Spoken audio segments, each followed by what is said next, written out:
Hare Krishna. Let's start with Mangalacharan.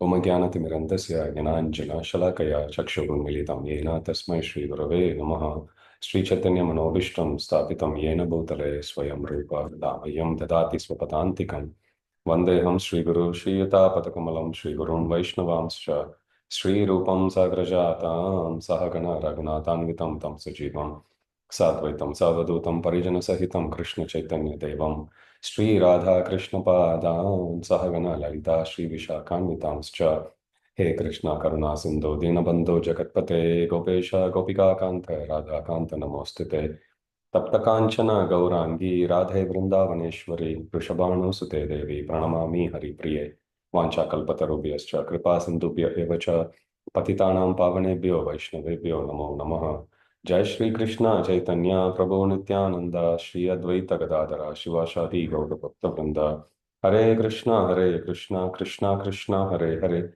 Hare Rama Rama Rama Hare Hare Mukam karoti vachalam pangum langayate girim yatkripatamaham vande Shri Gurun Dinataranam Paramanandamatavam Sri Chaitanya Ishwaram Hari Om Tat Sat Sri Sri Radha Gopinath Bhagavan Ki Jai Jagat Guru Srila Prabhupada Ki Jai Grantaraj Srimad Bhagavatam Ki Jai Samaveta Gaur Bhakta Vrinda Ki Jai Jai Nitai Gaur Premanande Hari Hari Bol.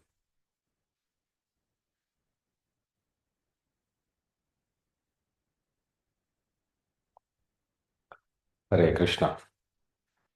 Today let's discuss about the first canto, 11th chapter of Srimad Bhagavatam, part 1. The 11th chapter is titled Lord Krishna's Entrance into Dvaraka. As we discussed last week, Krishna was very much cherished while he was staying in Hastinapur.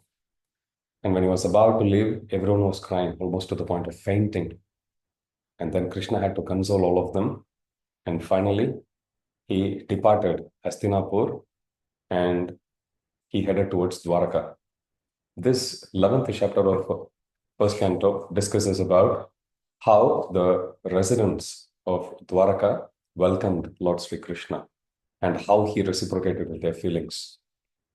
So here we can see the mood with which the devotees either welcome the Lord or they send off the Lord also.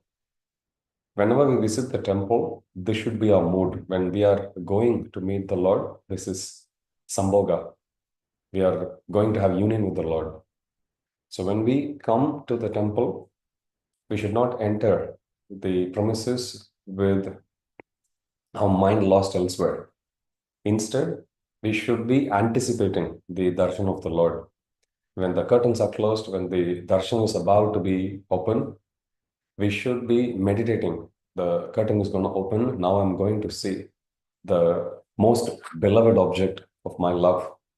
So with that mode of meditation, with that mode of anticipation, if we take darshan of the Lord, we will feel the reciprocation.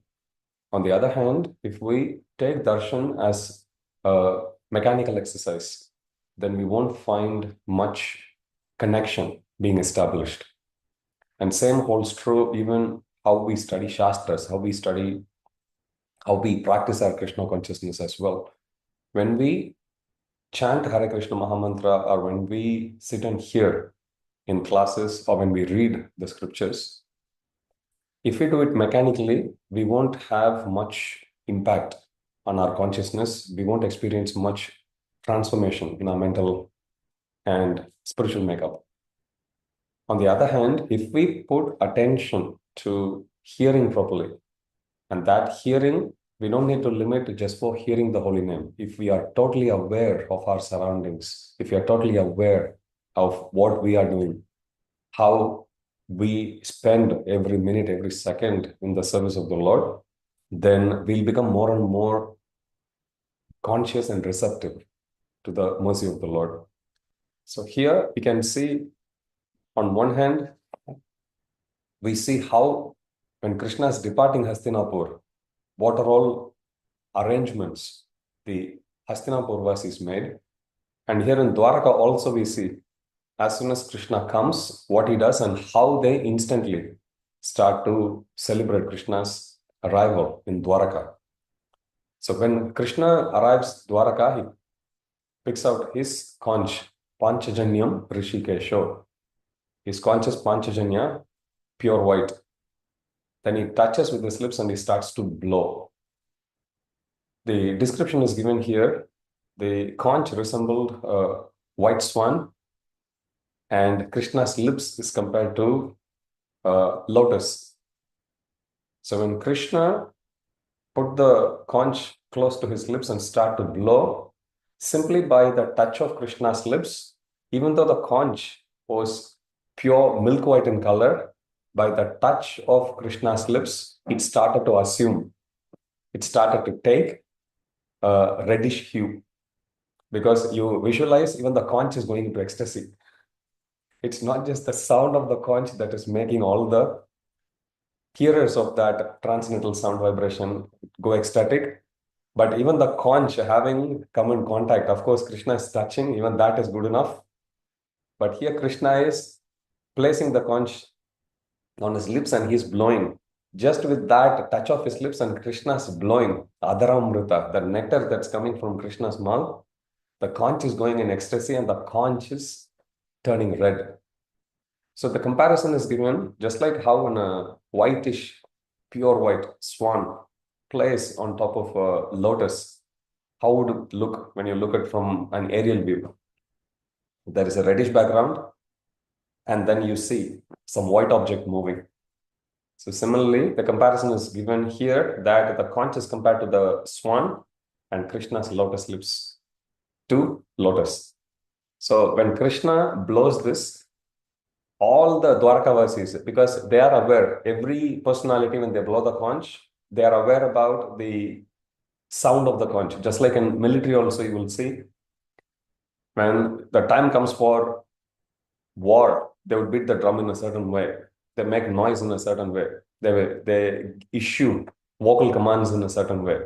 Whereas it's a normal practice time or normal some general parade, some festival parade, they would have a slightly different beat. So similarly, here also, we can see when different personalities blow the conch, they blow the conch in a very different manner. Even in our temple, we have different pujaris blowing. No matter whichever part of the temple we are in, when a devotee blows, with that we know who is blowing. So it's not very difficult to understand. So when Krishna blows, everyone could understand only Krishna can blow like this. This is the sound of Panchajanya. So this sound has two effects. The sound of the conch. On one hand, it removes the fear of material existence. That's the first benefit that's given. As soon as a devotee hears the sound of Krishna's conch, and for that matter, even in temple, when you hear devotees blowing the conch, you hear, meditate on that, absorb that sound within us. It's a spiritual sound.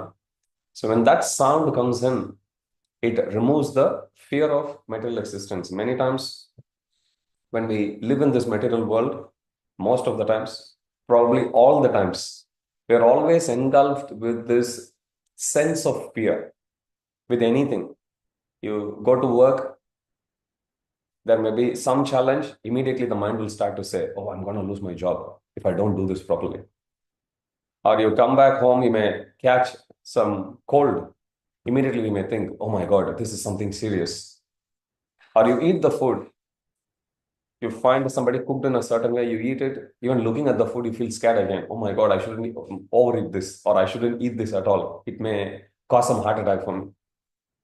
Likewise, anything and everything in this world, if we see, it is always fear-causing. And when we go to sleep, which is in tamoguna, when we wake up, the thoughts of tamoguna still lingers.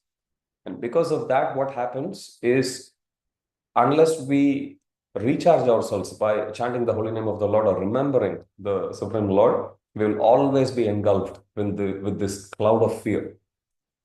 And this sound of Krishna's conch dispels that cloud of fear. It scatters that cloud.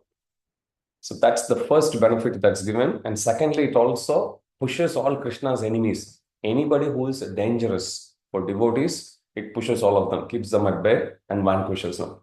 So these are the two benefits that are given. So as soon as Krishna blows, everyone hears, everyone is immediately feeling that they have got their life back, and now they are preparing to welcome the Lord. When they welcome the Lord, they welcome the Lord in so many different ways and different levels. On one hand, they'll start to decorate the whole city of Dvaraka as if it's not beautiful enough. They decorate. They get all the brahmanas, all the devotees, everyone to come and sing, dance for the Lord. But they also offer their words of respect to the Lord. Same way, when Krishna was leaving Hastinapur, we see different personalities. From Yudhishthir Maharaj to Kunti Maharani to Bhishma Dev, everyone was offering prayers and glorification. Now, when Krishna arrives here also you will see the reception is no different. The devotees here, they offer very deep philosophical prayers. When we come across verses of Srimad Bhagavatam, sometimes it feels that even to communicate a simple thing, they speak of a 4-line verse. Goes to show how rich the emotions are in the heart of devotees, and it also goes to show how expert they are in expressing those feelings. In modern times, people don't know, first of all, they don't have that level of depth in love because of the fast-paced life that they live. And secondly, even the emotions which they have within their heart, they don't even know how to express it to their partners. In contrast to that, you see in Vedic times, devotees know how to love Lord, and devotees also know how to express that love for the Lord. And it's very important that we understand this mood, because when we deal with the Supreme Lord, many times it will look that our dealings are very mechanical. It is mechanical because we don't know how to express our love for the Lord. We don't know how to decorate our heart with the love and emotions for the Lord. We don't know how to deepen the conviction, how to experience the depth of the love of the Supreme Lord. So that we can understand. Just like when we read any prayers of the pure devotees, we try to get into the mood to understand about from where they are coming, from what state of consciousness they are offering those prayers. So similarly, when we approach these prayers, let's understand these prayers are offered by Dvarakavasis. For them, Krishna is everything. And Krishna has been with them, and now he has been away for a prolonged period of time. And now he is coming. This is the situation. Now, in this situation, just like how an actor would get into the character and would act within those boundaries of that character. Similarly, with this mode, now let us approach these prayers and understand what Dwarka Vasis are offering. So first, they are affectionately welcoming the Lord, offering him gifts. This is one thing Srila Prabhupada said when he opened the first ISKCON temple. He installed Jagannath, and Prabhupada says, so this is Supreme Lord. Every time you come to the temple, you should bring him at least one flower or fruit. Doesn't matter what, but you should bring. Now we may think, I'm going to the temple. Anyway, somebody else will bring. Somebody else will bring for their own bhakti. How are we expressing our bhakti? Krishna himself said, Patram Pushpam Phalam Toyam. Krishna has explicitly stated something. Some instances, many instances, we learn about Krishna from the devotees. And it's one of those few rare things which Krishna himself has expressed. Yeah, you can bring this to me. Just like sometimes you may go to cook for your spiritual master. You may take your proposed menu to your Gurudev, asking for his approval. And if you ask him, this is what I have cooked, or this is what I'm planning to cook, and you read out the items, and if your spiritual master says, yeah, I like that item, then you'll put extra care in that. If you have made it, you'll make sure that comes as the main item. Or if you're going to prepare, you'll put all your heart in that. Same way, there are many things Krishna has expressed, but very few things Krishna has said, yeah, you can offer that to me explicitly. So fruits is one thing, flowers is another. So here we see Dwarakavasis, they are offering gifts, and they are beginning to speak ecstatically to him. Their presentations, it's given in Bhagavatam in this verse that it is exactly like offering a lamp to the sun. Sun is the source of all light. Sun is source of all heat. Nevertheless, as a mark of respect, as a mark of our worship, our subservient mood, we offer the lamp, begging the Lord to accept our offering. So same way, even though everything, Janmadiyasya Yataha, everything has emanated from the Supreme Lord, still as an expression of love, the devotees are offering these items. Even though the Lord is self-sufficient, Atma Ramam, Atma Rama. There is another name for the Supreme Lord, Apta Kama. Atma Rama means self-sufficient.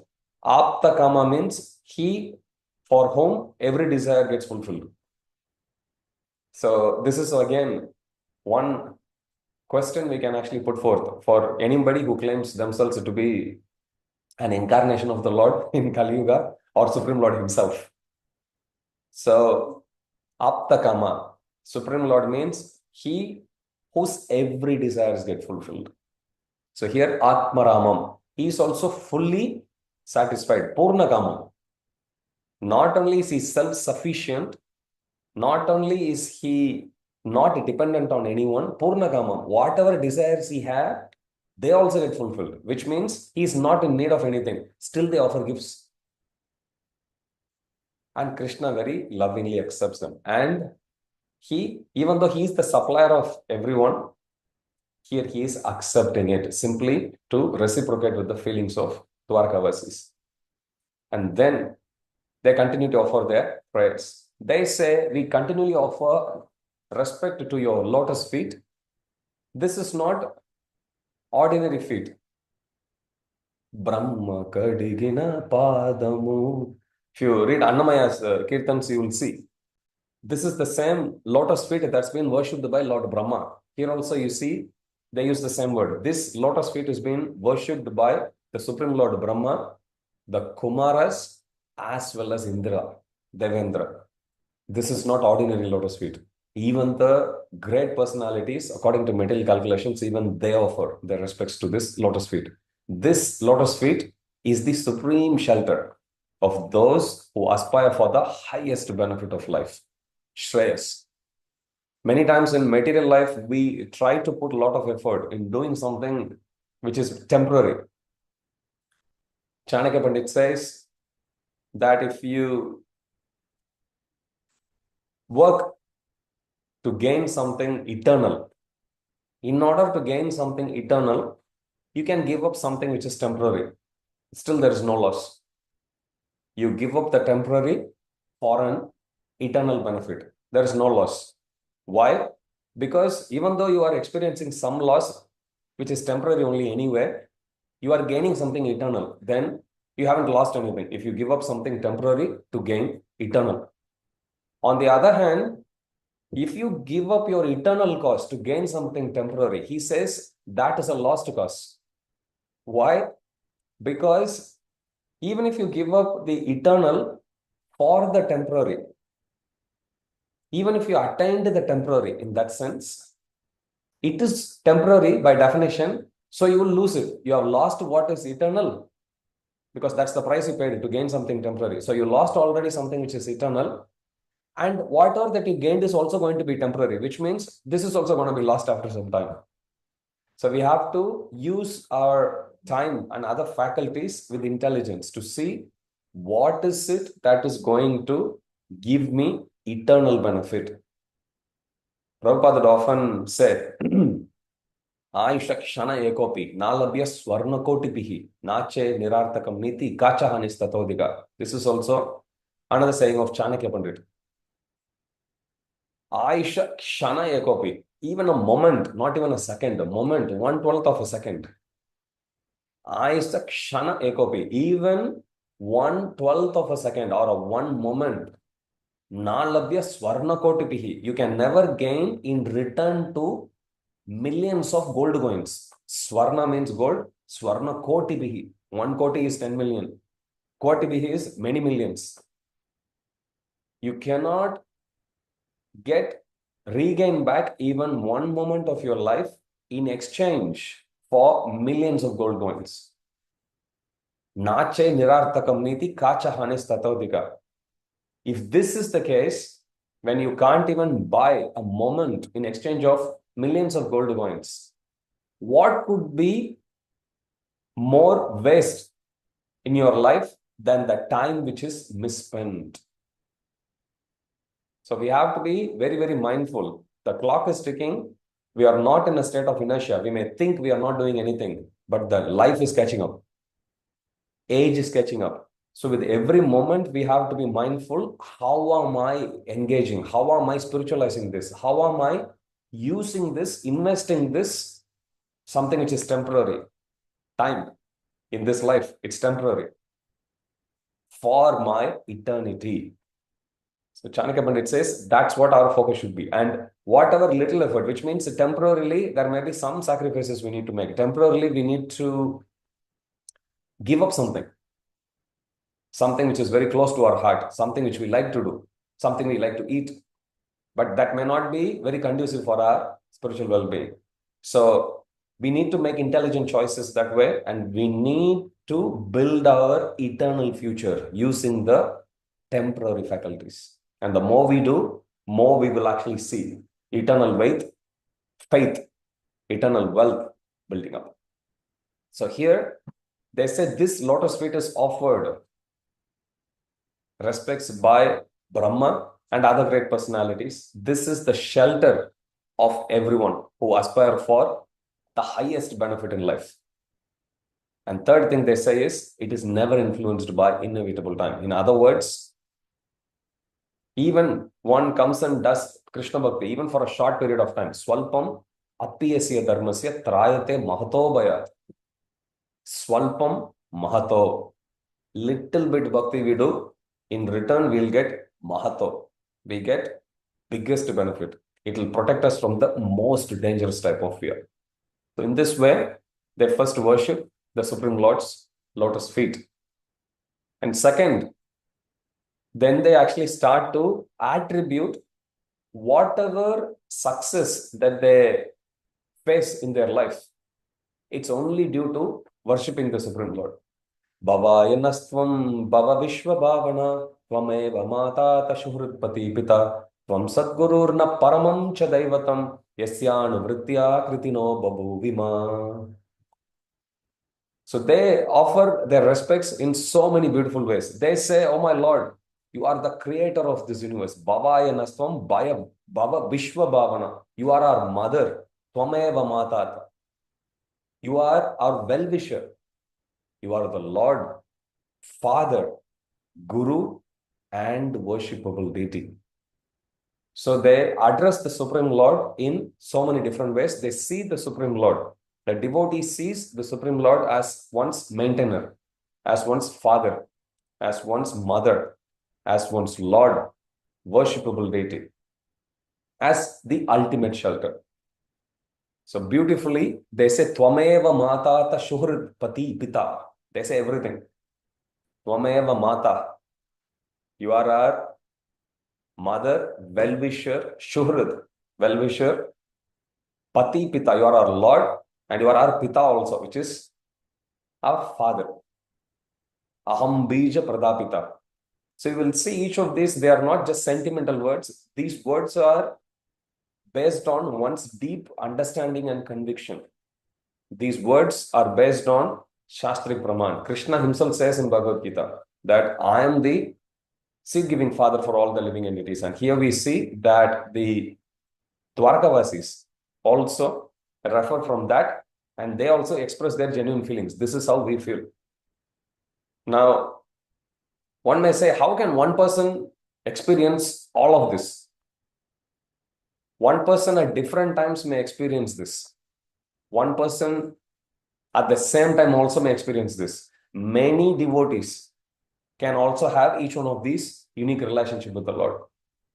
So in spirituality, there is no boundaries. Prabhupada, he says, even in spiritual world, if one wants to go, one wants to change the form, or one wants to go from one planet to another, it is possible. And Prabhupada says there are instances where devotees have given up lower spiritual planetary systems, which means Vaikunthas, and they have gone to Goloka Vrindavan also. But nobody leaves Goloka Vrindavan to go elsewhere. So Prabhupada says, even in spiritual world, devotees go from Vaikuntha to Goloka Vrindavan, like that. Then they say it is very rare to take your darshana. First, they offer respects to his lotus feet. Next, they say simply, given that Krishna is our father, mother, Lord, well-wisher, worshipable deity, Lord is everything, simply following in the footsteps. Following in the footsteps means following the instructions of the Lord. If simply one follows the instructions of the Lord, then all the success is guaranteed. What's the proof? Here, Dvaraka are the proof. They are saying, simply by following you, we attain all success. And you will see exactly same prayer being offered by Kunti Maharani as well in Hastinapur, where she says to the Supreme Lord, my Lord, whatever success that we experienced here, it's simply due to us following you. It is simply due to your merciful glance. So here we can see the mood of the devotees similar. They say it is rare to get your darshana. It is a rare fortune to get your darshana. Aho sanata bhavatasmad yatvayam traivistapanam api dura darshanam premasmita snigdha nirikshananam pasche marupam tava sarva saubhagam. They say it is our good fortune to come under your protection. Sanata Jivitam. Yamunacharya says that, my Lord, so many times I have worshipped so many pursuits I have taken. When will that day come when I will take total shelter at your lotus feet so that you will be my only master and my whole life and existence will be simply to please you. Sanata Jivitam. So here they say it is our good fortune to have come under the shelter of your lotus feet and to have the rare darshana. How is the darshana? Prema smita snigdha. This darshana of your smiling face, nirikshananam, filled with affectionate glances. When we look at Radha Gopinath, we will clearly see the love. We will experience their love. And no matter from what background we come from, no matter whether we are qualified, not qualified, sinful, pious, young, old, Indian, Westerner, Asian, American, African, South American, doesn't matter. Krishna always gives that love. They are an embodiment of love. Loving is Krishna's nature. It's not just his yet another quality. This is his nature. So here we have to understand Akroda Paramananda Nityananda Raya. There's one song that sings glories of Lord Nityananda Prabhu. Akroda Paramananda. He is always ecstatic. Akroda. There has never been instances when Nityananda gets angry with his devotees. Which means whatever instances, like Raghunath Das Goswami, you will see, when he comes, Nityananda Prabhu kicks, you stole my property. Property is Chaitanya Mahaprabhu. You are trying to steal my property. But that is not Krodha, that's mercy.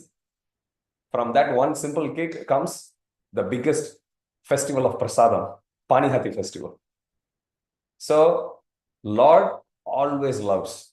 Lord never forsakes his devotees. Supreme Lord always accepts his devotees.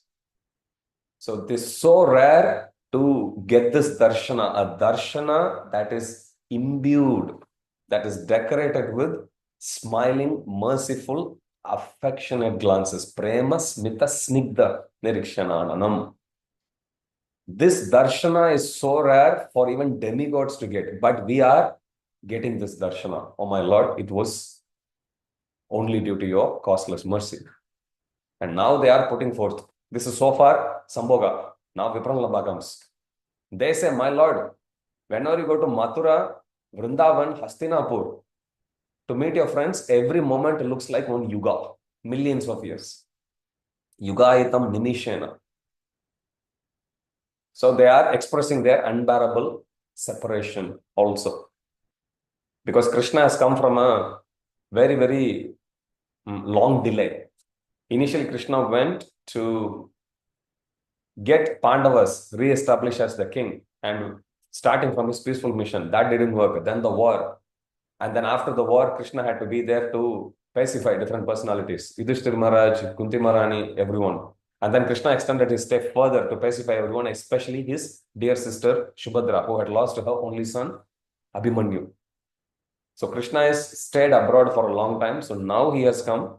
So they are saying, if you're always staying abroad, how can we stay alive not seeing your beautiful smiling face? Katam vayam nata chirosite tvayi prasanna drishtya kila tapasoshanam jivema te sundaraha sashobhitam apashyamana vadanam manoharam. So in this way, they very beautifully offer their heartfelt emotions, devotional feelings to Supreme Lord in the form of glorification and prayers. And Krishna reciprocates with them by smiling and acknowledging.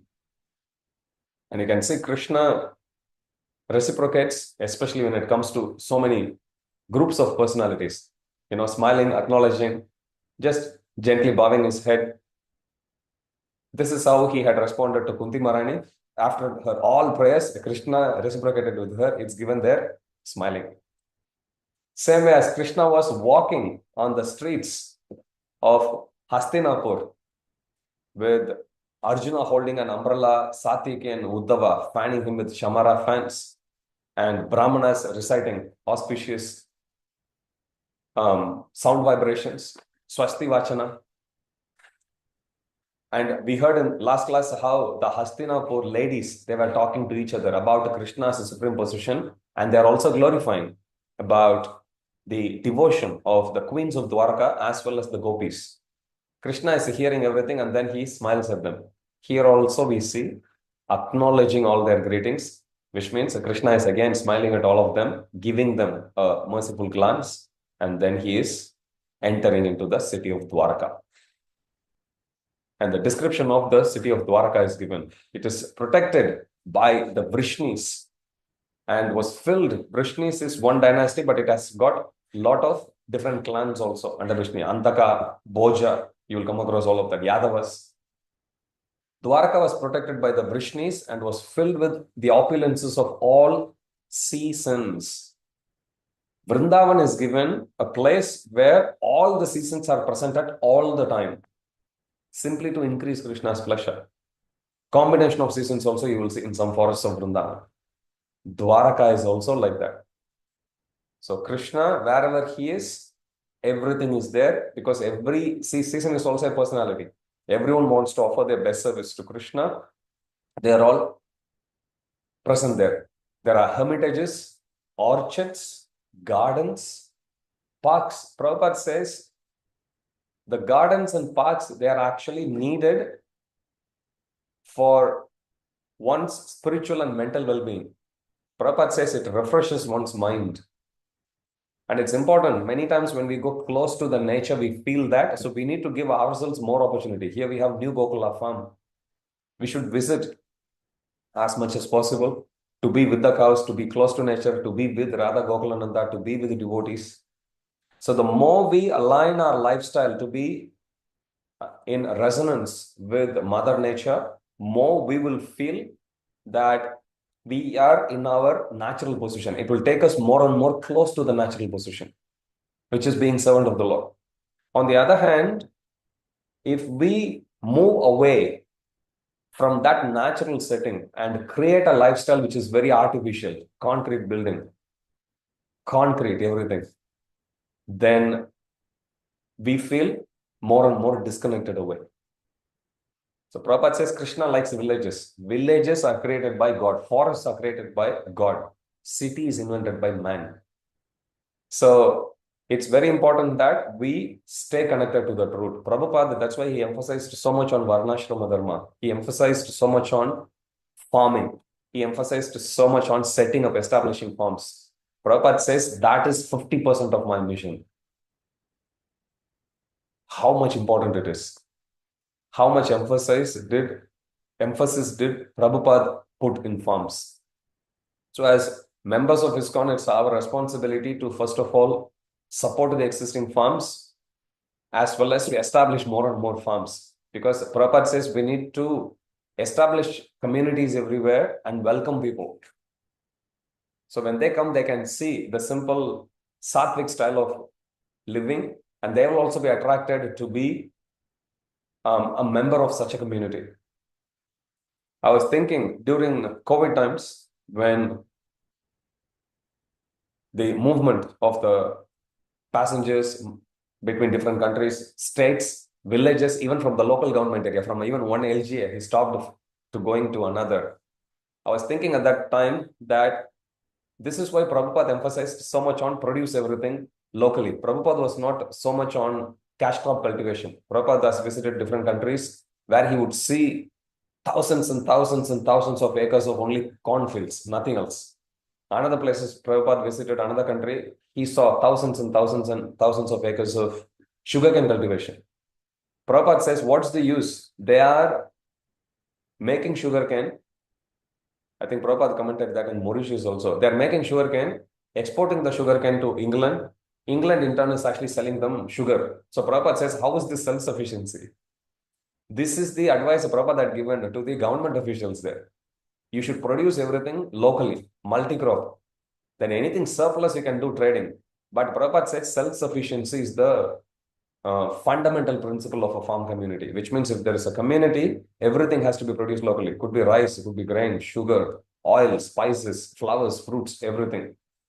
And I was thinking, if that had been established by then, COVID wouldn't have actually spread, and there is no need for people to move so far. Prabhupada would say, what's this whole deal about going from one place, traveling 2 hours, working somewhere and coming back here? You waste 4 hours just in traveling. Valuable human form of life goes wasted just in mindless traveling. So if we establish it like that, then it becomes easy. Everyone can be there and more time can be spent. Recently, I was asked by one youth about what's my thoughts on AI. I was telling him, look, it's here just like any other technological innovation. AI is here to stay. Now, we can think or we can look at it in 2 ways. Either we can say we can keep on going on this bashing mode that, oh, this is again yet another material invention and it is going to take us away from Krishna consciousness. Or following the principle of Vikta Vairagya, we can see something positive out of it. Then he asked me, do you see anything positive out of it? I said, like, yes, they say it will actually do things much more efficiently, much lesser human intervention. Fantastic. Let it keep doing our job and let our work become little less so we can focus more on hearing and chanting Hare Krishna. And let it do, we can focus on Atato Brahma Jignasha. What's the problem? So Prabhupada is an expert in this, in engaging everything in the service of the Lord. Prabhupada says we are not after technological innovations. So Prabhupada even encouraged devotees. When he went to one farm, when he saw them having big machines, Prabhupada says, if you want to use, we can use. We are not against it. However, everything has to be engaged in the service of the Lord. But Prabhupada's preferred method is to use the bulls, keep it as simple as possible and stay away from machines as much as possible. So here we see there are hermitages, orchards, gardens, parks, and reservoirs of lotuses everywhere. There were festive signs. All the gates and doors are decorated with festival signs. Flags, festoons were hanging. All the major roads were decorated. They sprinkled fragrant water, scented water, and they strew flowers, fruits everywhere. So the whole city was decorated like that.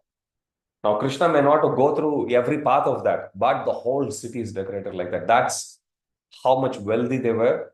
That's how serious they actually take presence of Krishna. It's very easy for us to become complacent because we get darshan very easily. It said, oh, even Brahma, demigods, they find it very hard to take darshan, but you come to 180 Falcon Street, we get, yes, but we should not become complacent. We should be grateful. We should be very humble and we should be appreciative of the mercy which Krishna is giving us. Now, we will remain humble if we are appreciative.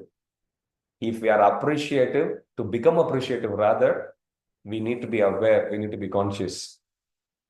We cannot lead a life mechanically, which means For every time we get an opportunity to taste prasad, we need to eat with gratitude. We need to honor that prasad with gratitude. Yes, this is Krishna's mercy. This is not yet another meal. Oh, it tastes good. But this is mercy of Krishna. So same way, when we come to take darshan of the Lord, we don't know how long our sense of sight will be. Because even though we had a sense of sight, we were blind. By the time when I took first darshan of Radha Gopinath, I think I was 25. 25 years I was blind. Even though I was having eyes, I was looking everything else except Radha Gopinath.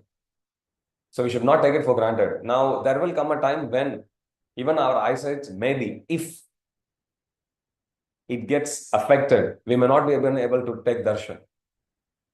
So the time that we have, if we are aware, if we are conscious, we can appreciate. Same way, singing, hearing, doing service physically, we may not have the same energy level. But when we have the energy level and we are lazy, then we waste even during the most productive time of our life, we waste it, then we can just sit and lament only. We cannot do anything. Maintaining one's health is very, very important. Once we were speaking to the youth recently, I was telling them, don't neglect your health, because once you go past 40, 45, the biggest problem in your life, by then you would have been settled, you would marry, you would have kids, you would have a job established, everything, you'll have a home in mortgage, fine. Like those things will go in autopilot mode. But your biggest problem in life from that point onwards will be your health only, nothing else for rest of your life. If this is the case, when most part of your life, your biggest problem is going to be your health, how much more careful we should be with what we eat, how we deal with it. We should not abuse this body. We should use this to engage in the service of the Supreme Lord. And as much as we are able and capable, we should actually give the best part of our life in the service of the Lord. So in this way, the more we mold our lives simply to give pleasure to Sri Radha Gopinath, the more we will see that we are progressing, that we are feeling more and more connected with the Supreme Lord. So in every house, they had auspicious things. Yogurt, unbroken fruits. Goes to show broken fruits are not auspicious. Auspicious things like yogurt, unbroken fruits, sugarcane, full water pots, articles of worship, incense, and lamps were all displayed. I remember in my childhood days, they would bring the Lord in my locality. There is a temple of Lord Kartikeya. They would bring the Lord. Sometimes they'll bring the deity of, if I go to my village, they'll bring the deity of our Kula Devata, which is Mother Parvati. And they go carrying her in palanquin, dancing, singing, and they go home to home for every home. It will go through every street. And when they come in front of every street, the people living in that home would be given an opportunity to offer incense. They would wash the feet of people who are carrying the palanquin. They would offer all the aratika. There'll be pujaris. They would be giving them articles, and then they would distribute the prasad. And then it would go to the next home like that. They still follow that. If I go to my village, I can still see it. So this is the proper way. So when Supreme Lord himself is coming, they are all keeping everything ready, welcoming the Lord. So this is even to display, it's given simply by displaying this, it brings auspiciousness. Yogurt, unbroken fruits, sugarcane, full water pots, articles of worship, incense, and lamps. And the next section discusses about how the Lord reciprocated with the reception. There are personalities who are listed in this verse 16 to 18. Hearing of their beloved Krishna's arrival, Vasudeva, Akrura, Ugrasena, Balaram, Pradyumna, Charudeshna, and Samba all became extremely happy. Abandoning, resting, sitting, and dining, they all hastened towards, which means Krishna arrived there without telling anyone. Nobody knew that Krishna is coming. Krishna just arrived and blew the conch, and then immediately, all of this, they did it instantly. So that's why it's given abandoning, resting, sitting, and dining, they all hastened, which means when the service of the Lord comes, everything stops. For us also, service of Sri Radha Gopinath, For that, everything stops. And for that, everything also happens. So we do so many different services. But in deity department, any service is needed, we stop everything and we all run there because that's the number one service. Whatever service that we do, could be book distribution, could be prasadam, could be singing, dancing, preaching, building the temple. Everything is for the pleasure of Sri Radha Gopinath. And if some service is needed in deity department, that takes the topmost priority over everything else. So here we can see abandoning, resting, sitting, and dining, they all hasten. Hasten means they are rushing towards the Lord out of affection on chariots accompanied by brahmanas, elephants, and musical sounds.